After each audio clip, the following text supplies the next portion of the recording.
Okay, guys, this is going to be a little bit of a weird video because I might be looking this way from time to time because I'm recording on a different screen. It's kind of odd. But anyway, okay, so a lot of you responded really positively when I shared information about my personal life and how I got to where I am options trading and what the journey was like. And so I kind of wanted to share what I'm working on now and what my summer was like because it's kind of incredible what I've managed to achieve. I'm really proud of it and I'm really happy about where I'm going and where I've been this summer. I just really had the best summer of my life. And it was all made possible through options trading. Okay, so one of the things that I shared with you in the past is that my husband is European. He is half English, half French. He sounds English. He speaks fluent French.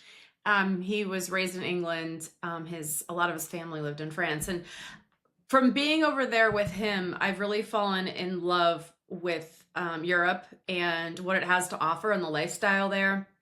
And so one of our goals has been that when our kids go to college, and they're both in college, that we will live there part-time and go back to where he sort of came from, that continent, which is here on this other monitor that I'm looking at, and live there part-time. And so right now what we're working on is actually establishing where do we want to live there.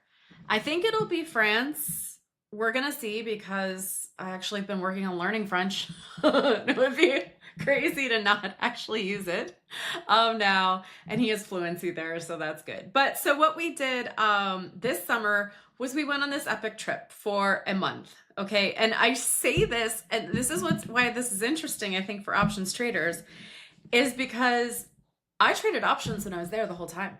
And it wasn't any hassle at all. In fact, it was a dream, and it solidified for me the idea that I would go there and continue to trade options there and enjoy it more than I do here, which is a wild thing to say, but being there for a month and doing it showed me how much it has to offer there. Okay, so I'm going to kind of take you through what we did and what we saw and show you how this all kind of worked out. So we flew into Rome, and I'm not really going to bore, and we went on this huge path. We flew into Rome, then we went off to Sardinia here on this map, traveled that, came back to Rome. I got rid of my kids then, guys. I flew them back to the United States of America and continued on the rest of the trip all through this for like 2.5 weeks with my husband, all the way up Italy, into Bologna, into Switzerland, Annecy, France. It was amazing. Strasbourg, Luxembourg, then flew out of Frankfurt. So we really saw a lot, and a lot of what this trip was about was sort of scouting where we might want to live in the future. So I'm just going to go through and share these photos if I can. So this is Rome, right? It's Rome. I'm not going to bore you with pictures of Rome, but I am going to say that one of the things that's changed for me and traveling and just having more income is that I can book hotels and stuff like that. That's just so close to where we want to be. So these were some ruins that were just right outside of our Airbnb that we rented. And we rented this Airbnb that was quite cozy, and it was centrally located. There's a Michelin-rated charcuterie and cheese shop right outside our doorstep, which if you know me, you know I love cheese. And it was owned by these artists who just had like a spectacular eye candy all over their place. There's my son, the eldest one, who's in college now. And this was sort of like a big last hurrah for him. Like, we don't know if he'll come back on vacation with us in the future, but we wanted to kind of spoil him on this trip and take them some places that they might like. He is going to art school, so I thought how perfect for Rome to take him to Rome and see some art history. And he didn't appreciate it as much as he should have. Right? They never do. But he's now in college at Savannah College of Art and Design, and they are talking about art pieces in Rome. And a big thing for me is going out in the world and seeing art. And so I've always wanted to see this painting. I got to see it in Rome. And the thing that I really love about this painting is that there aren't many paintings that you see where you just feel so much respect for the woman that was being painted by the man who was painting it. Like you can tell that he really felt like she is his intellectual equivalent or equal, or maybe even smarter than him. When I look at this painting, that's what I see. So, I mean, some people like going out and seeing, you know, I don't know, maybe if they saw a movie star, that would be really impressive. For me, when I see a piece of art that I've wanted to see forever, it's just something that really fulfills a lot in me. So that was really exciting to be able to go to these museums, and I continue to do that. And then again, we're just in Rome. And one of the awesome things about going to Rome too was just being able to eat out every night and spoil my kids and my family that way. And they have some amazing gluten-free pizza there. I'm gluten-free, and like there's really no difference between the real stuff and the gluten-free stuff, and it's heaven. Okay, so then we flew off to Sardinia because I mean, first of all, my husband and I are absolutely in love with the Mediterranean. We think that's where we might wind up when we are when we're living in Europe part-time. I don't think I'm supposed to share pictures from Sardinia because there's this like pact that once you go there, you won't show pictures. So nobody else knows how amazing it is. So they won't come because it's not really that crowded, and it's just stunning. It's one of my favorite places I've ever been. It's just gorgeous. And it's only like a little hour flight, 40-minute flight from Rome. So great. And my son really loves beach vacations, the one that went to college. So I was like, let's take him to a city and a beach location because those are his favorite vacations. So Rome, then we came here. This is the rental that I got. And let me tell you, I splurged on this. Again, options income. This was expensive, but oh my gosh, was it worth it? You guys, like I woke up every morning. This was our little patio.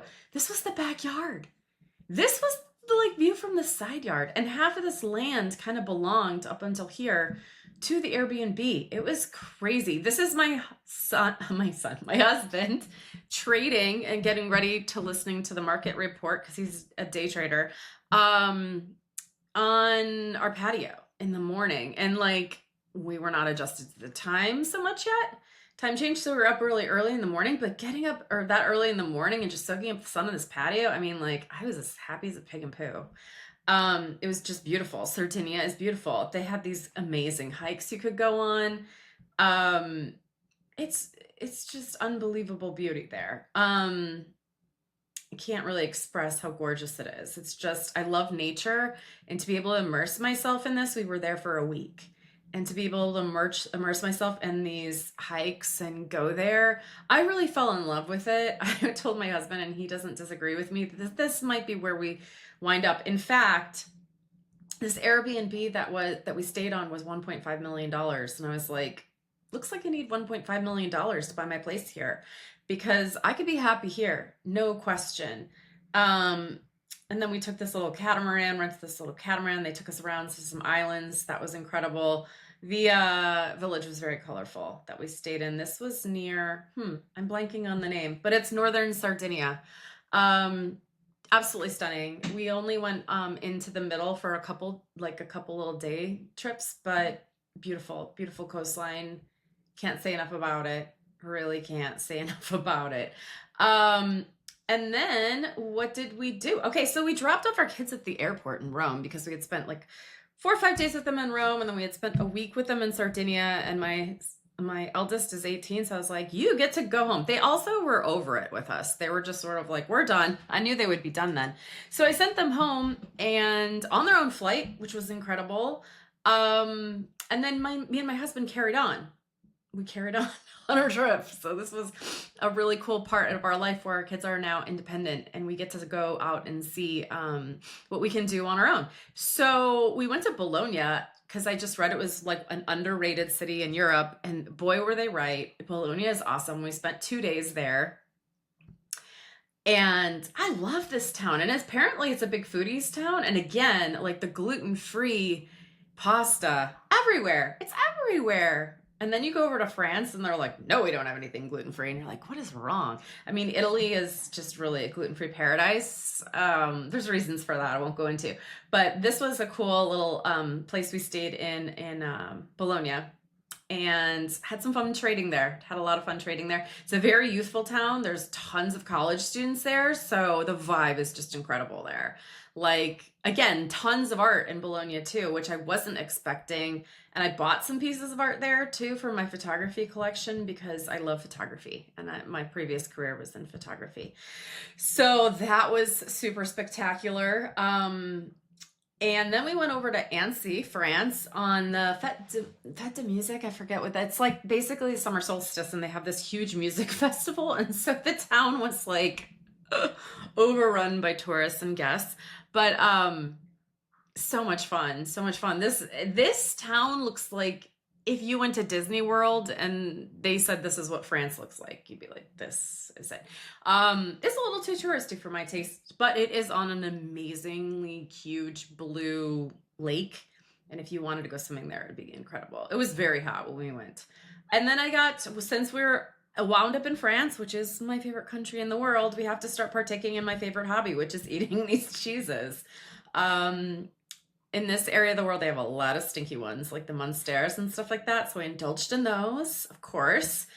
And then my husband was able to take me over to the French Alps, where he vacationed as a kid with his family. And he was so excited to take me there. And I was not expecting what I found there at all. And what I found there was mountains, which are impressive, and they're gorgeous.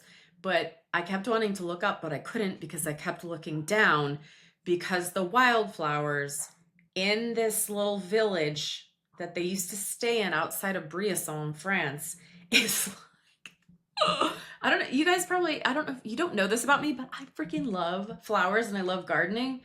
And I've never seen anything like the display of wildflowers in this walk we took. I was just blown away. I've never seen anything this gorgeous in my entire life. I felt high all day walking through this. I really did. Like, I felt complete and utter happiness, and it was just spectacular. And it was so fun for my husband to just see me enjoying it that much, because he had always cherished this place as a kid, and his family took him here again every summer in every few summers or every other summer or something like that, because they had a family friend who lived there outside of Briançon. And then he took me on these other tours up these mountains that he's a big Tour de France fan, and we watched that a lot in the summer when we're home. And he took me on these mountains up the cyclist paths, and that was like a real to-do on his list, and he's wanted to do this kind of forever. So we went up several mountains that were on his to-do list, and it was stunning up there. And we saw these people with binoculars, and we were like, what are you doing? And they were looking out for wolves. So there's these packs of wolves that live there, and they're always on the hunt for those, the locals. And then something my husband likes to do is he likes to look up Michelin star-rated restaurants and take us out to those in the evening. So this one was incredible. This was in Briançon. And the cheese, again, guys, I love cheese. So they're like, would you like any cheese? I'm like, let's see what you got. This is what they had. Super good. The fun doesn't stop, guys. So like, we go to the French Alps, and those are gorgeous and they're impressive. But then, oh my God, you go to the Swiss Alps, and it's a whole nother level of beauty and rusticness and gorgeousness. Like, I couldn't even believe this. This is me and my husband at the top of some of the towns that are near Interlaken. Just stunning. Just like, you can't even believe what you're seeing here. And again, guys, like, I'm explaining this to you, but just keep in mind that here's my schedule. You probably haven't gone over this yet. So here's my schedule every day. If it's a weekday, I wake up, we have some coffee, we go out and see some stuff until about noon. And then we have a nice lunch somewhere, like a nice relaxing lunch at a cafe or something like that, or a restaurant. And we have it for like an hour and a half, usually. Okay. Then we go back to our hotel or the place that we're staying, and we have some espressos and we trade. I trade for about an hour, then I have a nap and I sleep for like 2 hours. And then my husband trades for like 3-4 hours because he's more of a day trader type. While I'm napping, I'm also like sleeping off the wine I drank at lunch. Okay. Then we wake up. I wake up at like 5, something like that, 6, and we go out and we enjoy the evening together. And this is the schedule. And I love this schedule. Like, I love it so much more. And I love being able to get stuff done until 2 o'clock or see the world until like 2 o'clock. And then have my trading an hour a day be for that hour. And then I love the nap. I'm a napper. Okay. And then I go on with my day and I'm making tons of money doing this. And I'm just like, this is the life. This is the life. I've been planning for this life. I've been dreaming for this life. Here I'm living this life and it's incredible. So here we are in Switzerland, and these people up that live on the top of these mountains, they have these little places where they're like, for, you know, like aging their cheeses. So this was one of them. I walk up to it and the smell coming from this little hut where they have their cheese and their dairy products was just incredible scent of cheese. And what they do is they have these little coolers out front, and sometimes you can just buy cheese from them on their front doorstep by leaving money there. So we did that, and the cheese was incredible.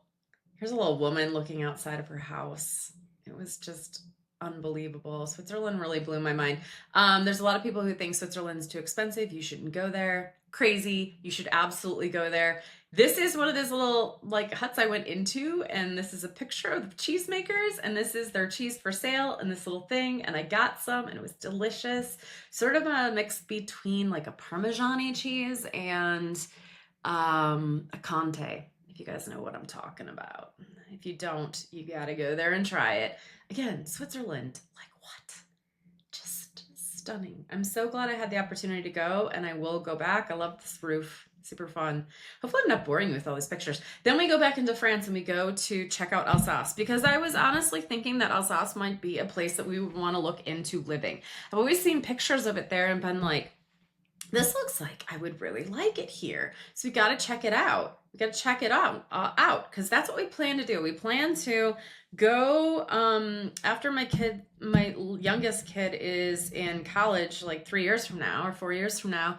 We plan to go over there for 3 months at a time and go spend a month in different areas of France that we're interested in. Check it out and see if it might be somewhere where we want to relocate to. And we think we're going to spend 2 to 3 years doing that. And then we're going to pick a place and we're going to buy a place probably. Okay, so that's our plan. So this is all in Alsace. Okay, and we spent like a week in Alsace, and my husband would say, if you've seen one village in Alsace, you've seen them all. And I would say that's not true. I think if you've seen 3 villages in Alsace, you've seen them all. Okay, so these pictures get super repetitive, but that's Switzerland. Whoops. I have to shrink my screen now, guys, because these are all going to show up so big if we don't do this. So I'm going to pause for a second.